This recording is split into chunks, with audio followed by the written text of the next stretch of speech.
Hello everyone, Jorge Huertas once again with all of you. Today I'm gonna show you what is and how to make a stakeholder map. This video is also available in Spanish. Well, the stakeholder map is a tool of organization. It got the following characteristic. It is a conceptual tool that allows to identify the main elements in a service, company, or project development, and in turn known their structure and relevance. It aims to make known what are the elements that make up the project and his hierarchy. This tool is used in the prototyping phase in a project that is being worked with the design thinking methodology. To develop correctly, this tool is essential to identify the variables and components in the structure, note their importance, order, and hierarchy in their development that it has been worked. Okay, so the stakeholder map got three levels, but before you start developing your stakeholder map, you need to make a list of all the components, all the variables that are in your project. It doesn't matter if it's an organization, if it's a service, if it's a project, it is a model business. That is the first thing that you have to do. Make a list of all the components. When you get that list, you start to organizing. In the level one, we got the internal stakeholder. This means the main components of your organization. So here you have the structure. I mean, if you are making a project, if you are analyzing a company, the employees that are related, if you got manager, if you got coordinators, or if you are making a product or a service, here you put all the structure that is related with the development. The level one is the most important with the components.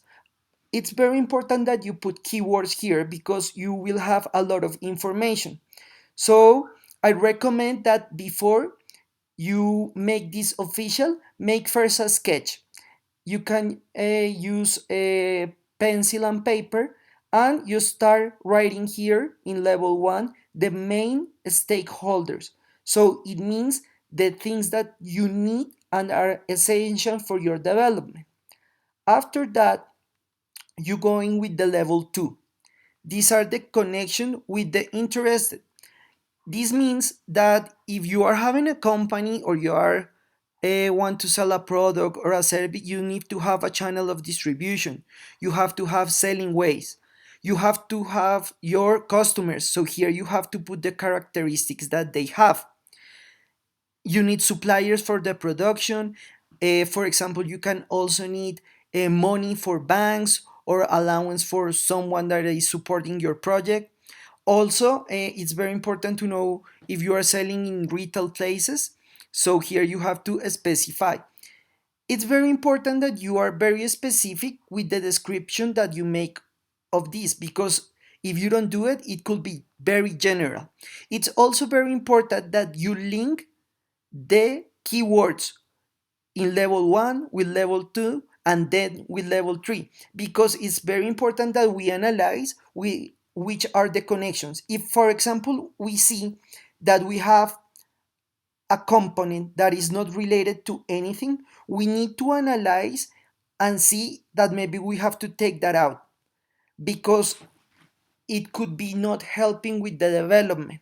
So it's very important. It's not just put the keywords in different levels, but also link the words and analyze the whole system. Because it's very important to understand that when you are making a project or you are making a product or a service, everything is part of a system. And this stakeholder map allow you to analyze the whole element, watch the relevance. When we are talking about hierarchy, the hierarchy means that the most important things are in level 1, then level 2, and then level 3. The elements that we got in level 3, is not that they are not important. It means that the intention in the whole development are not that relevant. And finally, in level 3, we got the outsider stakeholders. So it's very important to know and understand that if you are making any development, you need to know the laws of the country, the laws of the industry, and all the policies that we got over there. So you need to know, because sometimes people start developing products or services, and then when they are going to sell it, they can, because that is not allowed for the law. So that is very important. Also, you need to know how are you going to advertise your product, your service, or your company. Which ways are you going to see? Are you going to use social media? Are you going to use traditional press elements? Very important that if you are developing something, probably the local communities, they are going to be your customers, so you need to know how are you going to relate with them. The society, it's very important as well, because most of the time they are your main consumers, so you need to know all the specificity in their development. External groups are very important as well, because also you can see like different ways to promote your development. And finally, we got the part of professional elements. There are a lot of organizations that could be helping, supporting your project or maybe your cause, especially if you're working with social uh, developments. There are a lot of people that are very interested in support and create a better understanding. So remember, in a stakeholder map, we got three different levels. You put the keywords of these developments, but you also link it and analyze it as a whole system. As a conclusion, we can say that these tools allow to visualize in a order the main interest in the development of a project or a business model, which is about to be implemented or is already implemented. The tool allows to visualize the actors involved in the projects and what degree of benefit they can have. That is also very important, because the stakeholders that we got in level 1 got a lot of benefit. Could be monetary, could be social. And also, if you are putting something in level 3, maybe the benefit that they get of the development is not as much. The key to the correct use of this tool is in be very specific and identify and classify all those interested in the right level. The more specific will be better for your understanding. Sometimes I prefer to do this before I make a development, before I make a company structure, because this you allow to understand all the hierarchies and all the relationships that they got between each other.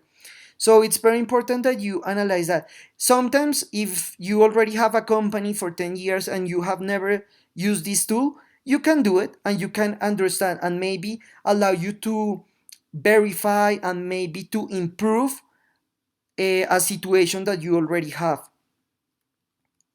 Thank you so much. I hope this video will be a big help for your development. Please subscribe to our channel Design Thinking 24/7.